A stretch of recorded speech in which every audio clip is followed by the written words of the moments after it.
ବନ୍ଦେ ଉତ୍କଳ ଜନନୀ ଉତ୍କଳ ଦିବସ ଭାଷଣ।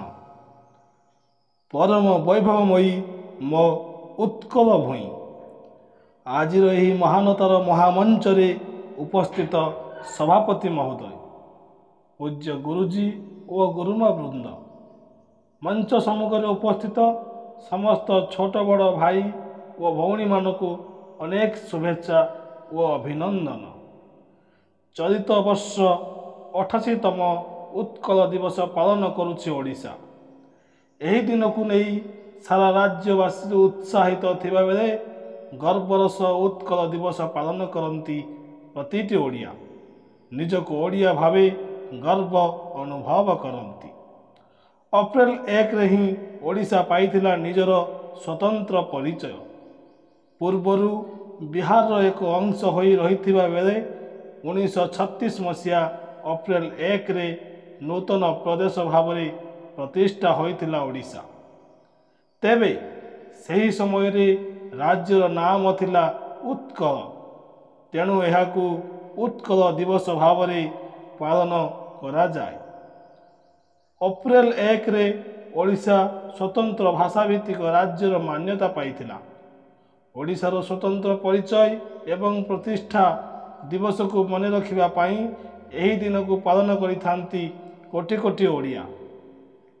ବିହାର ଅଧୀନରେ ଥିବା ଏହି ପ୍ରଦେଶକୁ ଏକ ସ୍ୱତନ୍ତ୍ର ପରିଚୟ ଦେବାରେ ଉତ୍କଳ ଗୌରବ ମଧୁସୂଦନ ଦାସ, ଉତ୍କଳମଣି ଗୋପବନ୍ଧୁ ଦାସଙ୍କ ସହିତ ମହାରାଜା କୃଷ୍ଣଚନ୍ଦ୍ର ଗଜପତି, ପଣ୍ଡିତ ନୀଳକଣ୍ଠ ଦାସ, ଫକୀରମୋହନ ସେନାପତି, ଗଙ୍ଗାଧର ମେହେର, ସାର ବାସୁଦେବ, ସୁଧୋଲ ଦେବ, ରାଧାନାଥ ରାୟ, ଭୁବନାନନ୍ଦ ଦାସ, ଏ.ପି. ପାତ୍ର ଏବଂ ଆହୁରି ଅନେକ ବୀର ପୁରୁଷ ମୁଖ୍ୟ ଭୂମିକା ନିର୍ବାହ କରିଥିଲେ। ନୂତନ ରାଜ୍ୟ ଭାବେ ଗଢ଼ି ଉଠିଥିବା ଓଡ଼ିଶା 6 ଜିଲ୍ଲାକୁ ନେଇ ଗଠନ କରାଯାଇଥିଲା। ଏହି ଜିଲ୍ଲାଗୁଡ଼ିକ ଥିଲା କଟକ, ପୁରୀ, ବାଲେଶ୍ୱର, ସମ୍ବଲପୁର, କୋରାପୁଟ ଏବଂ ଗଞ୍ଜାମ।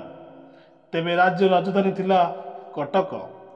1936 ପୂର୍ବରୁ ଓଡ଼ିଶା ସ୍ୱତନ୍ତ୍ର ରାଜ୍ୟ ନଥିଲା।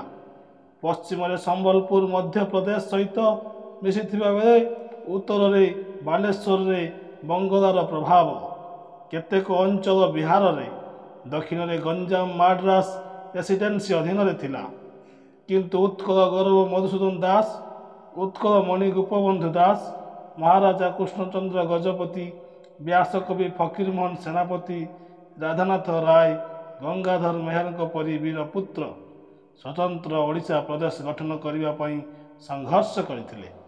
ଏହି ବୀରପୁତ୍ରଙ୍କ ସଂଘର୍ଷରେ 1903ରେ ପ୍ରଥମେ ଗଠନ ହୋଇଥିଲା ଉତ୍କଳ ସମ୍ମିଳନୀ।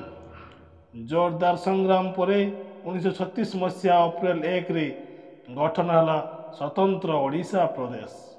ଆଜି ସାରା ବିଶ୍ୱରେ ଓଡ଼ିଆ ଭାଷା, ସଂସ୍କୃତି, ପରମ୍ପରା ଦ୍ୱାରା ତା'ର ସ୍ୱତନ୍ତ୍ର ପରିଚୟ ସୃଷ୍ଟି କରି ଗର୍ବ ଗୌରବ ମହିମାକୁ ମଣ୍ଡିତ କରିଛି।